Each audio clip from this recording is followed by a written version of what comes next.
ಇದು 20 ವರ್ಷಗಳ ನಿರಂತರವಾದ ಹೋರಾಟದ ಬದುಕು.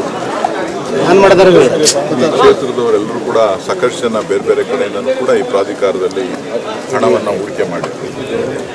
ಅವರಿಗೆ ಯಾವುದೇ ಭದ್ರತೆ ಇರಲಿಲ್ಲ. ಇವತ್ತು ನಮ್ಮ ಸರ್ಕಾರ ಬಂದ ನಂತರ ಮಾನ್ಯ ಡಿ ಕೆ ಶಿವಕುಮಾರ್ ಅವರ ನೇತೃತ್ವದಲ್ಲಿ ಅದಕ್ಕೆ ಇದ್ದಂಥ ಅಡೆತಡೆಗಳನ್ನೆಲ್ಲನೂ ಕೂಡ ಇಡೀ ರಾಜ್ಯದಲ್ಲಿ ಇದೊಂದು ವಿಶೇಷ ಪ್ರಕರಣ ಅಂತ ಹೇಳಿ ಒಂದು ಬಾರಿಗೆ ಇದನ್ನು ಏನಾದರೂ ಮಾಡಿ ಸರಿ ಮಾಡಬೇಕು ಅನ್ನೋ ದೃಷ್ಟಿಯಲ್ಲಿ ಅನುಮತಿಯನ್ನು ಕೊಟ್ಟು ಇವರಿಗೆ ಎಲ್ಲ ರೀತಿಯಲ್ಲೂ ಅನುಕೂಲ ಮಾಡುವಂಥ ಪ್ರಯತ್ನವನ್ನು ಇವತ್ತು ನಾವು ಮಾಡಿದ್ದೇವೆ.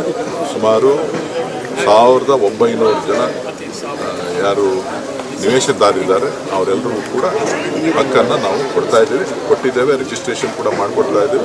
ಜೊತೆಗೆ ಲೇಔಟ್ನಲ್ಲಿ ಬೇಕಾದಂಥ ಮೂಲಭೂತ ಸೌಕರ್ಯ ಕೂಡ ಮಾಡ್ತಾ ಇದ್ದೀವಿ. ಏನಾಗಿತ್ತು ಅಂತ ಹೇಳಿದ್ರೆ ಒಂದು ಅಗ್ರಿಮೆಂಟ್ ಪೇಪರಲ್ಲಿ ಅಗ್ರಿಮೆಂಟ್ ಮಾಡಿಕೊಂಡು ರೈತರ ರಿಜಿಸ್ಟ್ರೇಷನ್ ಕೂಡ ಮಾಡಿಸ್ಕೊಂಡಿದ್ದೀವಿ. ಪಾಣಿಗಳೆಲ್ಲ ರೈತರ ಹೆಸರಿನಲ್ಲೇ ಹೋಗ್ತಾ ಇತ್ತು. ಸೊ GPA ಮುಖಾಂತರ ಮಾಡಿಕೊಂಡು ಯಾವುದೇ ವಿಧಾನದ ಭದ್ರತೆನೇ ಇರಲಿಲ್ಲ. ಕೊನೆಗೆ ಅದಕ್ಕೊಂದು ವಿಶೇಷವಾದಂಥ ರೀತಿಯಲ್ಲಿ ಕಾನೂನನ್ನು ತಯಾರು ಮಾಡಿ ಅದಕ್ಕೆ ಅನುಮೋದನೆಯನ್ನು ಕ್ಯಾಬಿನೆಟ್ನಲ್ಲಿ ಪಡ್ಕೊಂಡು ಇವತ್ತು ಅವರೆಲ್ಲರಿಗೂ ಕೂಡ ನಾವು ರಿಜಿಸ್ಟ್ರೇಷನನ್ನು ಮಾಡಿಕೊಡ್ತಾ ಇದ್ದೀವಿ. ಜೊತೆಗೆ ಅಭಿವೃದ್ಧಿ ಕೂಡ ಪಡಿಸ್ತಾ ಇದ್ದೀವಿ.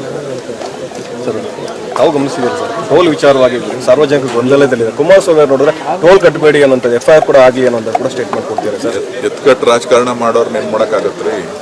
ರಾಜಕಾರಣದಲ್ಲಿ ಕೆಲಸ ಮಾಡಿ ಬದುಕಬೇಕು ಅನ್ನೋದಿಲ್ವಲ್ಲ, ಕೆಲಸ ಮಾಡಿ ತೋರಿಸ್ಬೇಕು ಅನ್ನೋದಿಲ್ಲ. ಎತ್ಕಟ್ಟು ರಾಜಕಾರಣ ಮಾಡೋ ಕಸಬಿರೋ ಅಂಥವ್ರನ್ನ ಉತ್ತರ ಕೊಡೋದಕ್ಕೆ ನೀವು ಮಾಧ್ಯಮದವರು ಅದರ ಬಗ್ಗೆ ಗಮನ ಹರಿಸಬೇಕೇ ಹೊರತು ಒಬ್ಬ ಕೇಂದ್ರ ಸಚಿವ ಯಾವ ರೀತಿಯಾಗಿ ಎತ್ಕಟ್ತಾ ಇದ್ದಾರೆ ಅನ್ನೋದನ್ನು ನೋಡಬೇಕು. ಅದೊಂದೇ ಟೋಲ್ ಯಾಕೆ ಹೇಳ್ತಾರೆ? ಎಲ್ಲ ಟೋಲ್ನು ಹೇಳಿ, ಯಾವ ಟೋಲ್ಗೂ ದುಡ್ಡು ಕಟ್ಟಬೇಡಿ ಅಂತ ಹೇಳ್ಬಿಟ್ಟು ಎಲ್ಲ ಟೋಲ್ಗೂ ಹೇಳಿ. ಮಾಡೋದೆಲ್ಲ ಅನಾಚಾರ, ಮನೆ ಮುಂದೆ ಬೃಂದಾವನ. ನೀವು ಅವ್ರಿಗೆ ಬೆಂಬಲ ಕೊಡ್ತೀರಿ, ಅವ್ರು ಮಾತಾಡ್ತಾರೆ. ಪ್ರತಿನಿತ್ಯ ಗಲಾಟೆ ಮಾಡ್ತಾ ಇರೋದು ಜನತಾದಳದ ಕಾರ್ಯಕರ್ತರ ಎತ್ಕಟ್ಟುವಂತ ಪ್ರಯತ್ನ. ಟೌನ್ಶಿಪ್ ವಿಚಾರದಲ್ಲೂ ಕೂಡ ಸರ್ ಅದೇ ವಿಚಾರಗಳು ರಾಜಕೀಯ ನಾಟಕ ನಡೀತಾ ಇದೆ. ಬೇರೇನು CM ಅವರು ಆದ್ಮೇಲೆ ಸರ್ ಮಾತಾಡೋಣ. ಇದು 20 ವರ್ಷಗಳ ನಿರಂತರವಾದ ಹೋರಾಟದ ಬದುಕು.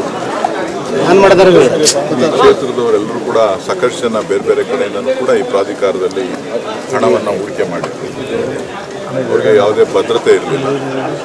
ಇವತ್ತು ನಮ್ಮ ಸರ್ಕಾರ ಬಂದ ನಂತರ ಮಾನ್ಯ ಡಿ ಕೆ ಶಿವಕುಮಾರ್ ಅವರ ನೇತೃತ್ವದಲ್ಲಿ ಅದಕ್ಕೆ ಇದ್ದಂಥ ಅಡೆತಡೆಗಳನ್ನೆಲ್ಲನೂ ಕೂಡ ಇಡೀ ರಾಜ್ಯದಲ್ಲಿ ಇದೊಂದು ವಿಶೇಷ ಪ್ರಕರಣ ಅಂತ ಹೇಳಿ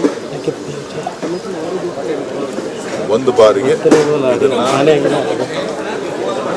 ಏನಾದರೂ ಮಾಡಿ ಸರಿ ಮಾಡಬೇಕು ಅನ್ನೋ ದೃಷ್ಟಿಯಲ್ಲಿ ಅನುಮತಿಯನ್ನು ಕೊಟ್ಟು ಇವರಿಗೆ ಎಲ್ಲ ರೀತಿಯಲ್ಲೂ ಅನುಕೂಲ ಮಾಡುವಂಥ ಪ್ರಯತ್ನವನ್ನು ಇವತ್ತು ನಾವು ಮಾಡಿದ್ದೇವೆ.